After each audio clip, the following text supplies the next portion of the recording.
been looking at the contrast between the fruit of the Spirit and the works of the flesh. And last week we started. It's important as we look at the fruit of the Spirit, and this is all in Galatians chapter 5. And so if you want to turn over to Galatians 5, and we're in verse 20 right now that we've been going through. But if you notice again that the works of the flesh is a plural word there. The works of the flesh, meaning that we can be against God with any number of things. But when you look at the fruit of the Spirit, when it turns to that in Galatians chapter 5, fruit has a plurality of different attributes, but it is only one fruit that it lists, a singular fruit. Don't overlook that, because in order to have the completeness of God, we have to hold all of these attributes together. You can't have one without the other. And so any one of these things that we look at in Galatians chapter 5 and looking at the fruit of the Spirit, that is, anyone that can make us incomplete in God. But Paul lists before the fruit of the Spirit the works of the flesh. And so you see these two things that are warring against each other in our daily lives. And so we've been in the midst of looking at all of these different works of the flesh and what they mean for us or to us, and how they can really impact all of us in a negative way. And we'll continue that tonight. But looking at all of these, these different works of the flesh, and then there's a couple things I want to get your thoughts on as well as we take a look at these, because there are any number of things that really can impact us, things that we probably thought of. In verse 20, though, we left off with wrath last week, or we got all the way up to wrath. And what is that word when we look at it? Why is it such a negative thing to have it? Anger. But it's not just anger when you look at wrath. It's uncontrolled anger. It's anger that you just, that you're not going to be able to stop. We are to be, and we see this in several places in Scripture, that we are to be temperate, even in anger. First off, is it wrong to be upset or mad? No. So hold your place there. Look over to Ephesians chapter 4.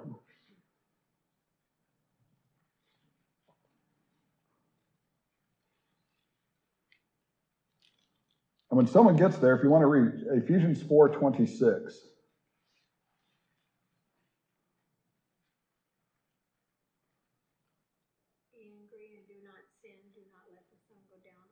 Okay, there's two things the two things that we're told in this verse right here. Number one, be angry. Okay, so Paul says, you can be angry, but what? Do not sin about it. There's, is it possible to be angry without sinning? Sure. Does anyone have an example of it? Jesus. Okay. Okay, he rolled over the table. There's a reason he did that. I mean, that was, you notice Jesus did not lose control in that situation. There was a point that he was making with turning over those tables. And so, it is possible to, be angry. But it also says in the same verse, do not let the sun go down on your wrath. What does that mean? Besides, don't go to bed angry, right? That's the first rule of thumb of any married couple. Don't go to bed angry, right? Don't let the sun go down on your wrath. Don't dwell on it. Don't let it carry over. Put an end to this wrath. We need to stay temperate in these things, and but don't let your anger turn into wrath, or that become uncontrolled with it. What are some of the things in the church? I mean, we see a lot of anger that's in the world. I mean, people, you turn it on TV or social media or whatever, and people are always getting angry about some of the weakest things that, some of the weakest subjects that you can think of. But in the church, where could this apply? Where could we get angry in the church? Because Paul's talking to a group of Christians, remember, in Galatia when he writes this letter, and he tells them, the works of the flesh are wrath. Why would he have to tell them that? When would we get angry in the church? Usually when there's power play. Okay, that's probably a big one with, say that again? It happens as often as anything. Okay. Do you want to expand on that when there's a power play there? Well, people come to worship, come to Christianity for different reasons. And some, you find out later, maybe wanted to control other people. Okay. Or they wanted to teach a false doctrine. Okay. And there's certainly anger involved in, when we hear it or something else. It's interesting when you look in the church, and let's take it down this path. How many in here have argued with someone outside of Christ, or argued with someone in a different religion or a different faith? I know we've disagreed probably with people, right? Have you ever just out and out just argued with them? Many of us have, right? Is it possible that, even when standing for the truth, that we need to back off, that we could lose our patience or control with something? Have you gotten so annoyed or so upset with someone of a different faith when there's a disagreement, especially? Because there are going to be disagreements when you start talking about different faiths, aren't there? There's going to come a time you can get along, but there comes a time when when push comes to shove, that you've got to stand up. That there are that it can come to a head a lot of the time. But is it possible when we start talking to someone that there are times that we need to back off with when we start feeling ourselves getting angry? I've been in Bible studies with people with someone in denomination. They start getting really worked up, and when I was younger, when they would get worked up, I would get worked up, and that's probably a good time to just say, okay, let's walk away from this, and we can come back when both of us have collected our thoughts and collected our composure. Because what happens when you start getting worked up? It really doesn't go anywhere, does it? In fact, it's very counterproductive in a Bible study when you start disagreeing with one another. And so, I never get, I tell people now, I never get upset, especially, when I do the Mormon seminar. That's one of the first things that I say, because that is when I will get attacked more frequently than anything else when I talk to someone of the LDS faith, when they find out, especially when, that I'm an ex-Mormon. But I never get upset when people disagree with me now. I don't think anybody ought to get upset. In fact, it's probably a good thing that they're passionate about what they believe. There's nothing wrong with that, because if they can, if I can switch them on, if they switch it with the wind to whatever I'm trying to show them, what can happen just as easily? They can just fall right back out of it, can't they? You go one direction that quickly, and they can go the other direction. And so I never get upset when people do disagree with me. What I do ask is that we are able to sit down and have a discussion about it. Because there's always a way that we can sit down and cordially, even if we don't agree with one another, it's important to be able to have discussions.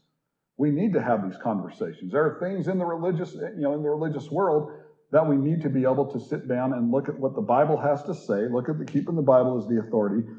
And many times, just because you are a different faith. So, a person who's probably been grounded in a certain faith or religion or belief for years on end is not going to change very easily, because that's just what they've been taught. That's how they've been programmed. That's how and all of a sudden someone else comes along, like you or me, and we start saying something completely different, and, then what? But if we find ourselves getting worked up, it's very possible that if we don't watch it, it could lead us to this wrath that Paul talks about and that he warns against. And he doesn't say that wrath, even for standing for the truth, is a good thing, does he? He says, wrath, do not let the sun go down on your wrath. Don't sin when you're angry. And he goes so far as to call this wrath one of the works of the flesh. Rebecca, you had some. Well, I looked up wrath on my phone, and the Webster Dictionary says it's a strong, vengeful anger. And so it's that anger that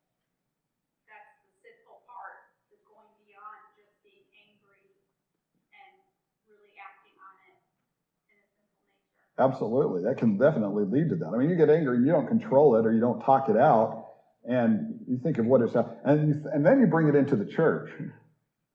We can have disputes with people outside of the church, and we say, okay, well, I can understand that, there's going to be that. Why do people do that inside of the church? Have you ever seen that? To the point where brethren just don't even talk to each other, and they will talk behind their backs. They will it becomes, like Rebecca said, like the definition, vengeful in many cases. And there is absolutely no place in the church that Christ has established for that. Ray, you had something. Question: was Paul angry with John Mark? They had a dispute, didn't they? That's a good example right there, over Barnabas and or over John. So they disagreed with one another. Here's the thing, though: when that happened, did they ever lose fellowship with one another? No. Did they ever stop working for the cause of Christ when that happened? There was that disagreement. They went their separate ways. Actually, later on, though, when you look at it, and Peter talks about this, they actually had reconciled. They had come back, and they agreed with the areas that were very important. None of them lost their faith. None of them lost, and they weren't wrathful in that they wanted, to hurt or discredit the other individual. They understood the purpose that they had, but there was that disagreement with it. And so it's very important that we are able to control that anger or the disputes that we might have. Anything else? Continue that before we move on. Well, Warren? with John Mark and Paul and Barnabas, you've got a blood issue there. One's related. John Mark's related to Barnabas. Whenever you go into a new congregation, the first question you need to ask is who's related to who. Then you find out a lot that the family tree really has thick roots, don't it? You want to find out in a hurry. I remember when I came here for the first time, and Karen was secretary at the time, and I started meeting people, and then one person was related to another person I couldn't keep it straight, and Karen says, she was so nice too. She said, I'm going to draw you a family tree. And that's what she did. She said, this person is related to this person over here is related to, and it was mind-boggling to me. But it is. Then you go to the South, and it's, everyone's even more connected to each other. They just, family members all over the South that are in different, or, a lot of the times in the same place, but there are. I mean, the families really grow in a congregation. And so, and the families will stick together a lot of the time, which is understandable. So aside from wrath, we have also, or in addition to wrath, rather, selfish ambitions as we move down this list. What are selfish ambitions?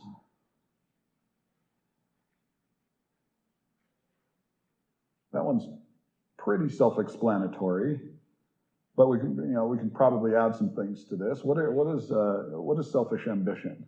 What does it mean to be selfish? Oh. Your actions are motivated with what you're going to get back. Okay, with what you're going to get back. So selfish ambitions is basically doing anything, or whatever it takes, to satisfy yourself, isn't it? I mean, it's all about yourself. Selfish ambitions have nothing to do, you're not thinking outwardly, you're not thinking about other people, it's all about you. And when it's all about you, factions come into play. Because if you don't do it, you ever heard someone say, well, maybe you haven't, I don't know. I don't care, you can believe anything you want as long as you agree with me. That's selfish ambition. And while the people don't say it, they act on it. And if you don't do it my way, then you're wrong, or you're sinning, or the length that people carry this to is unreal with this selfish ambition. It's basically having a party attitude. Connected with this word, by the way, is it's almost like campaigning for something. Okay, because it's such a selfish ambition that you're doing this for you, and you want the glory or you want the attention. How many in here have ever seen someone in the congregation campaign for a certain office? You seen that? Steve probably has. I mean, I'm sure he's been around a lot with serving in the area in the position that he has.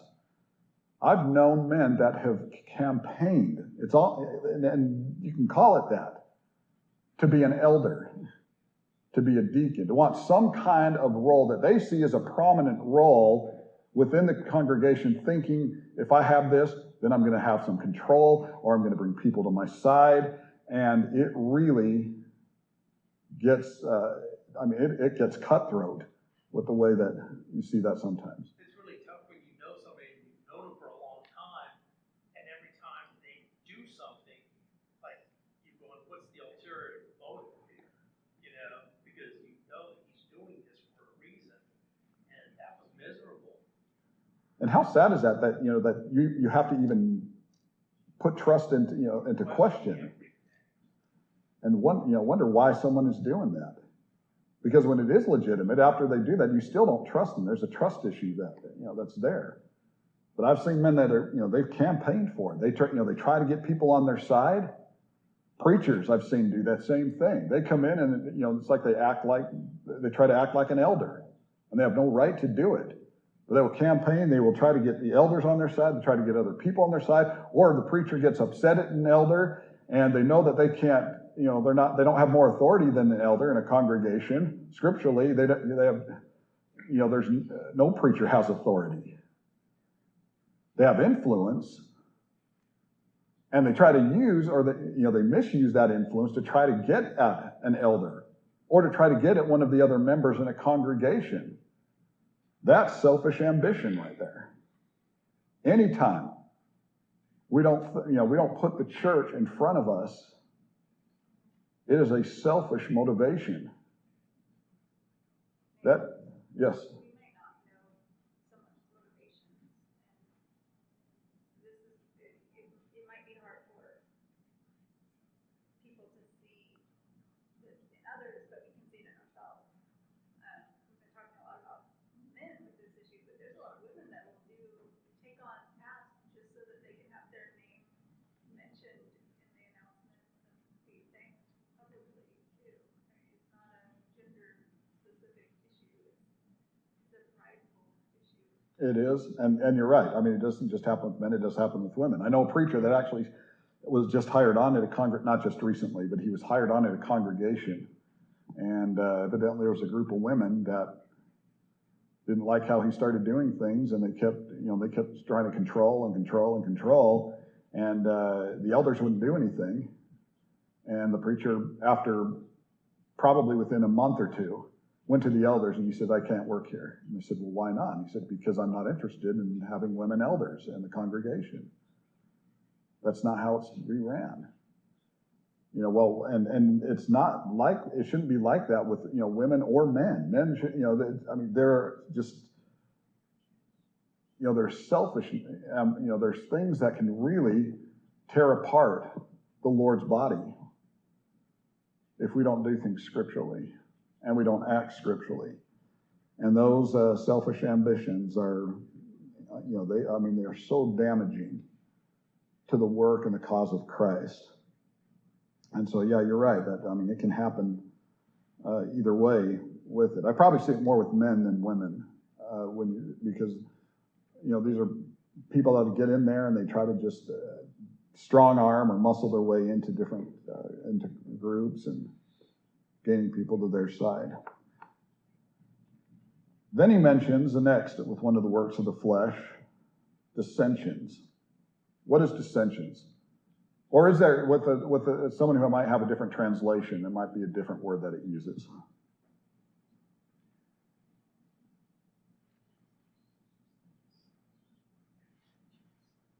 Disagreement, but it's a little more than that. Sort of a disagreement, yeah, but it goes further than that. Disagreements usually started with dissensions. That's kind of primarily where it goes. The American Standard Version probably has the most correct use of this word, and that is divisions. Anyone's translation have divisions? Seditions? Seditions. That's, what it is. It's like an insurrection. It's a division that's being caused within the Lord's body. There's no room for this. That's one of the works of the flesh. I want to, and this is where I want to kind of get our minds going with this, because we know that there's. In fact, let's look at this word in both contexts. Okay. I want to spend some time with this because we probably see more of this lately than we ever have, okay? But I want to look at this in two different formats or two different arenas, okay? First, what causes division in the world? Personalities. You want to expand on that, Steve?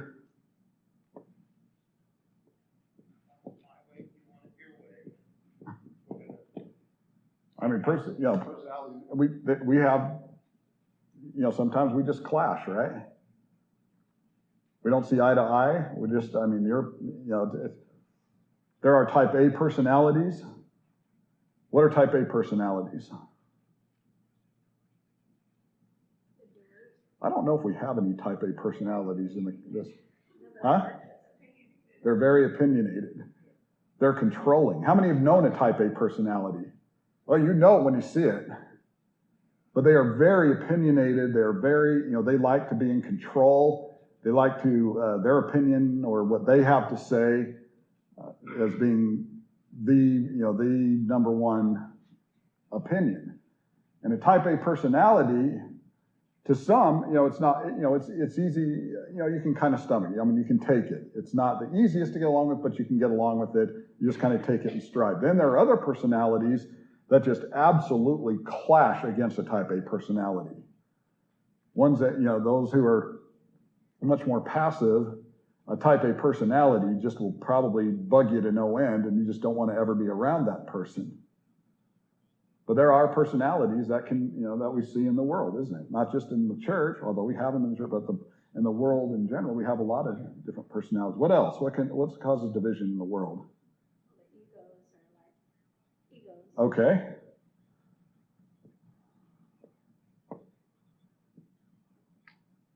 Do you want to expand on that? Like putting your personality, you know more than others. Okay. So you know more than, are there egos in the world?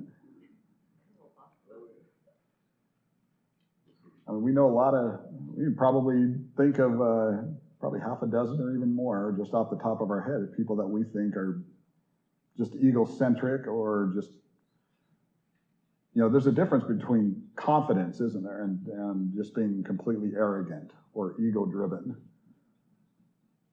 Confident, is there anything, is there anything wrong with being confident? Is there anything wrong with having an ego? Okay, that's where confidence kind of goes too far, isn't it? Someone say something? Okay.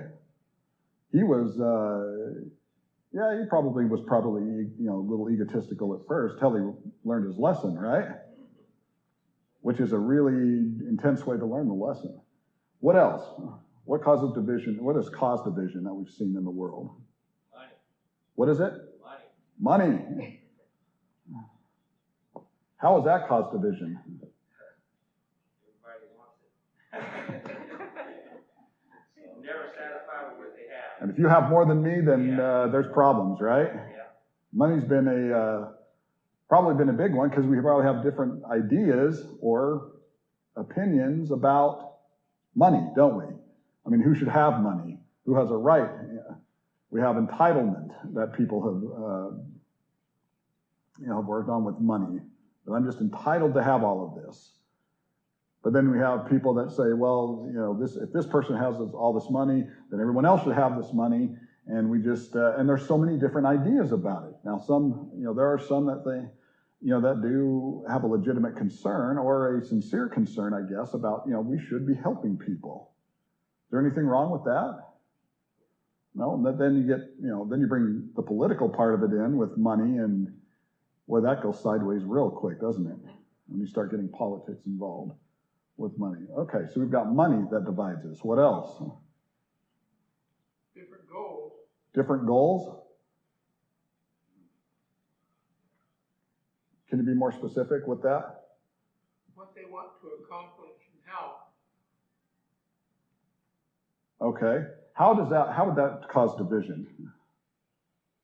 But one wants to solve the problem with doing path A, and the other wants to solve the problem doing path B. Okay, so just goals with like different conclusions with how they want to get there. And that causes a lot of division, which is interesting, isn't it? Because you get two people who want who may even agree that, they want the very best way. We could bring that in, and I'm gonna put this one down here because no one has said it before, which is a huge topic, isn't it? But you have goals that fit into that, doesn't it? I mean, you think of two candidates. And these two candidates have different ways of dealing with something. They can have completely different ideas. Now, do they want to, is their goal to destroy the United States of America? It depends who you ask, right? You ask the conflicting side, and they're going to be like, oh yeah, they just want to kill everyone, and they just want to, they don't want any justice for anyone, and they're just out to destroy this country, right? But you have someone on that side who defends that candidate, and that's the best idea that we've ever had in the history of America. And it's your candidate that's trying to destroy America. And so, while both of them have different ways of handling it, and one actually might be a better way than the other way, I don't know, or might be more effective in handling different situations, but they're, the end game with how they want to get there, I mean, boy, do we tear each other up or what? And it's always, the other guy or the other one, right? It's always the other party on that one. And then that party says, no, it's the other party. And then we get nowhere. Huh? That would be the same thing with we're going to get there. So, but it can be brought into that same conversation, right? I mean, that religion is going to destroy it, or your religion is going to destroy it. And so we've got these different goals, and especially when we talk about politics, money gets involved with politics, and then we get into some pretty heated discussions about that, right? Then you get egos involved with politics. And then you think, oh, that guy has, this huge ego. We don't want that. And, they just bug. And then personalities in politics. There's never different personalities with politics, right? I mean, you think of how much stuff divides us in this world and what they go through. Anything else that you can think of? And you can make almost, and with politics, you can make almost anything a political football these days. You brought, we've shown that, right? We've seen that over the last 18 months or more. But we can make anything a political football. What else besides politics? There's that elephant in the room called religion. Okay, that's where we're going to. All right, let's bring that in then. Religion can be out in the world, so we will put that. And we know that different religions, world religions, there's a lot of division with it, isn't there? And we're not just talking about Bible-believing religions. Now you get Islam involved, and then you get Hinduism involved, and you get Buddhism, and all these different world religions. You get more mainstream religions. You have ones that aren't so popular as well. I want to bring this into it as well. What causes division in the church?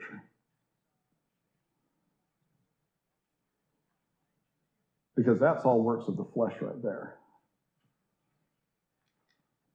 But we can have works of the flesh even within us, can't we? What can cause division within a congregation? Okay. Ray, can you expand on that? Well, First Corinthians is full of it. That all these different types of confusions were going on because certain people had worldly religion, wisdom, and needed the godly wisdom. Okay. They were fighting amongst each other. Okay, we know that division happened in Corinth. I mean, that was the main thrust of why Paul even wrote those letters, is with division. You know, how interesting it is, by the way, when you look at that letter in Corinth, and we know that they had a lot of problems. You know, if you ever read 1 Corinthians chapter 1, the first 9 verses, you read the first 9 verses in 1 Corinthians chapter 1, and you would think this is the perfect congregation right there. I mean, Paul's talking them up. It sounds like everything is going great.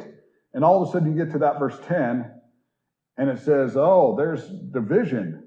And why is there division?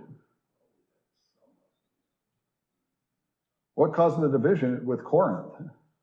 Well, some of you wanted Paul, some of you wanted Gaius, some of you, I mean, there's all these people. Then, you know, they started following these different preachers, thinking that, I guess that, you know, if this preacher baptized me, then, you know, my baptism gets me, you know, that gets me closer to heaven.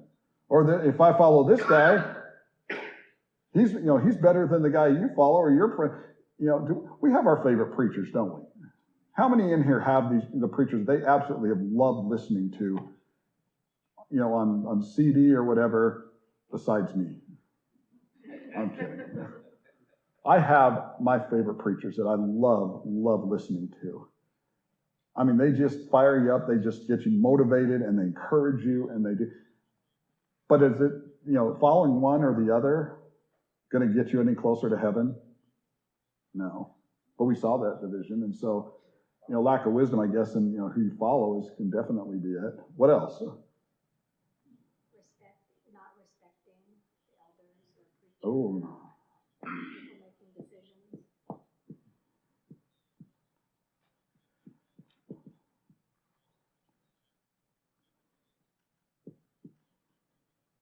Not respecting elders or the leadership. That can certainly cause division, can it? Think there's ever been any disputes about, you know, when an elder's made a decision? Steve, no one ever questioned you, did they? They never try to argue with you when you served as an elder. That's, you know, that's probably.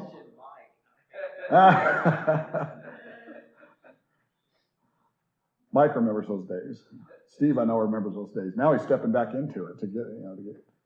But that's you know, when you look at the qualifications of an elder, there's probably a really good reason God had temperance in those qualifications and being sober-minded, because you need to learn how to control those emotions as a leader, because there are going to be people that do not respect the leadership. They're going to want to do things a different way, or the elders aren't doing it the right way, or it doesn't, you know, things don't look right in the auditorium. The money's not being spent the way I want you to spend it, and you know, I'm handing my contribution to you. You ought to be spending it the way I want you to spend it, right? They just, I mean, there's so many things, so many variables with the leadership. And then, you know, Steve, you ever have someone try to work one elder against the other? That is like amazing to me. Like why would someone try to do that? Although we understand that this is, you know, people get upset. People, you know, I've been told in the past, I don't think here, but another place, they know the elder to go to if they want something done their way, because they're friends with them, or they're just, you know, they just click, and they know, hey, if I go to this elder and not this elder, then I can probably get whatever agenda it is or whatever idea it is passed through, because that elder is going to stand up in a meeting, and even if the other elders don't agree with it, he's going to try to make it happen. But it happens in any eldership that I've ever been in. You just have people that going back to the personality thing. My personality it's not the same as Michael's or Jim's was or Morgan's was, and people would talk to me differently and felt more comfortable talking to me or felt more comfortable talking to Morgan. And you just do that. That people need to know that when they do that, I'm not going to say that, but when they do that, that elder usually goes to the group of elders and brings that up. He doesn't just make a decision. Right. With that. That is, see, and that's a great thing to like bring up in this discussion here, because when you go to that elder thinking you're going to get it pushed through, that elder, if he is an elder the way that the Bible says he ought to be an elder, you know what? Your idea isn't just going to fall on him. He's going to go to the other ones, he's going to talk to them, and they're going to discuss it. And they're going to, and sometimes it's, it's shot down. I've had ideas that have been shot down by the elders. I can't go cry about it because I don't have any right to do that. Sometimes you just gotta, you can't take your ball and go home all the time or any time. Those elders are there for a reason, and they might make decisions that might not agree with the most important thing on your plate, but they're seeing a wider scope of the congregation. They see all the behind the scenes stuff. You're not the only one that's gone to them with, whatever idea that you think is the most important idea in the history of this congregation. And we have to really be mindful and respectful that these elders are making decisions, and they're carefully thinking through decisions, and they're praying about things, and they're talking about it in meetings. It's important that they do this because they see the needs of all their members. We're their flock. We are the sheep. They're the shepherds, and there's a reason they're the shepherds. There's a reason why they're able, why they see different things and make the decisions that they do. And so, talking to the other elders as well. And do the elders always agree with each other? But they respect each other. And they know that even if they might not agree with each other, that they have the ultimate purpose of, the congregation that is, the forefront of them. Kenny, you had your hand up, and you've been having it up. I think looking at the board there, what causes division, and it's very simple when you look at it in a certain way, and that way is there's a lack of love. Okay.